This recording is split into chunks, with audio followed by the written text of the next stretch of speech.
So I wanted to talk to you guys a little bit about the Summer Game Fest. It happened today, and I watched the whole thing just to kind of see what maybe seemed interesting. To be quite honest, I wanted to see something about Wolverine, 1943, the Marvel game, just something, something that we've been covering, some stuff that we've been covering. I wanted to maybe see some of that. None of that ended up showing up, but I did see a little bit more of Mafia, the Old Country, which it had a new trailer mixed with cinematics and some gameplay, and honestly, it looks fantastic. It's a game that I'm going to be playing here on the channel. We're going to do like a little review. We're going to do some lore behind it, probably cover the entire story of Mafia, the Old Country, and it's just a game that really calls my attention. I love the price tag. I love Mafia. I loved it for a really long time, and just the cinematic art style story that they're going after, or it seems that they're going after with these trailers, is insane. It might be one of the best Mafia games like ever made, to be honest, because it just looks so incredibly cool. Now, there was another one that got showcased called The First Descent, and it was a very small snippet, and you guys are seeing it here on the screen. I don't know what this game is about, but something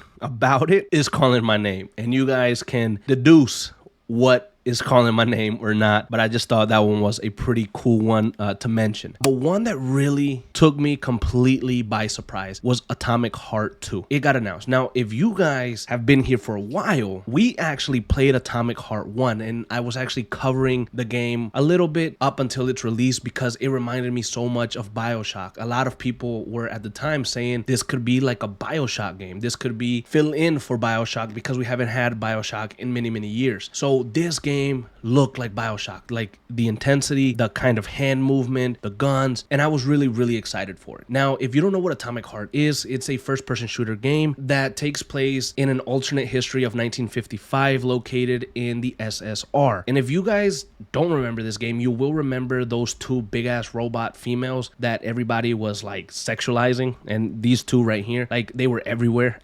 For a time. And I remember playing the game. I bought the game, I played it, I was gonna do a story so far and other things, but I couldn't get through it. I think I got halfway through the game, and first of all, it was not what I thought it would be. It honestly, like, the world itself was badass, beautiful, gorgeous, but the gameplay didn't feel all that great. It felt kind of dull. The character, the main character, I thought was one of the most cringiest characters I had ever touched in a video game. He was constantly talking, constantly saying some really stupid shit. The voice acting wasn't even all that great in my opinion, and I honestly had a really bad time with the main character, and he was really the main turnoff for the game that I was like, you know what, I don't want to play this shit anymore, so I just stopped. And I honestly thought that it was going to be a game that was just kind of die. It was going to be a game that, it tried to be like BioShock, but then it wasn't, and then it died. And that's just what I thought. Now, if you look on Metacritic, the game has a 70 and a 6.8, so it's honestly very average. You wouldn't think that a game like this would have gotten a sequel, but it did get a sequel. It got two different games announced, Atomic Heart 2 and then The Cube, which is an MMORPG. It's big as hell. It's multiplayer. You're over in a cube and you're kind of playing and fighting each other in the sky, and it looked really fun. To be honest, The Cube looked really fun. It looks like something that maybe I can give it a shot. The developers say here, the next chapter of a retro futuristic world of science and technology is officially announced. A living world rich with possibilities, new and beloved characters, as well as a heavy emphasis on RPG and player freedom. So it looks like they just went batshit crazy. Bigger, better, more RPG elements, more player freedom. And from the trailer, I understood that you get to play as two potential protagonists. The first one being the same guy that we played in Atomic Heart 1, and then there's a second guy that's with him all the time wearing a mask, so you get to play as two of them now. So I don't know exactly what's going on in the world, but this trailer looked insane. It looked like it had a lot of really cool stuff, and to be honest, it might pull me back in.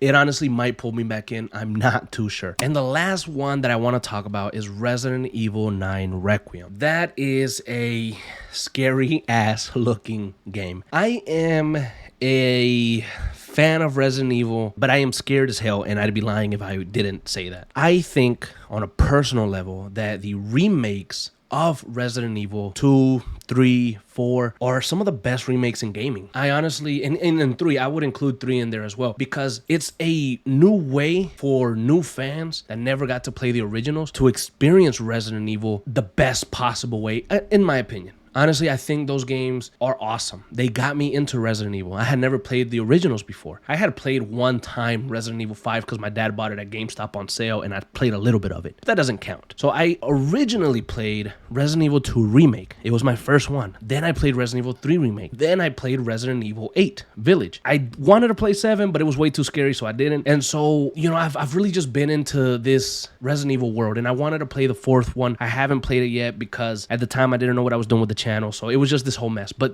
Resident Evil 9 Requiem got announced. There's a lot of lore behind it. I started doing some digging, and it just kind of revived that thirst for Resident Evil stuff, at least in my case. And it's a story-rich world that I would love to dive into, especially a little bit more. So I wanted to bring up the fact that maybe I could attempt to retell the entire story of Resident Evil 2 and Resident Evil 3 and like the Raccoon City stuff and the Outbreak stuff and do like a big lore video. And if those do well, then we can tackle Resident Evil 4, we can tackle Resident Evil Village, we can tackle Resident Evil 9 and just kind of follow the stories and the lore and stuff like that. It's something that I would just, you know, put out there. If some of you guys are interested in that, let me know down in the comments below so we can actually start working on that. I don't know. Whenever these bunch of new games get announced, I get really excited. I get really happy and my mind starts going crazy because I'm like, there's so much that we could do with this. So Resident Evil 9 looked awesome. These were just some of the stuff that I saw during Summer Game Fest that I thought were cool, that got my attention, and I was a little bit surprised to see. So hopefully you guys enjoyed it and let me know which game you thought was the best out of Summer Game Fest.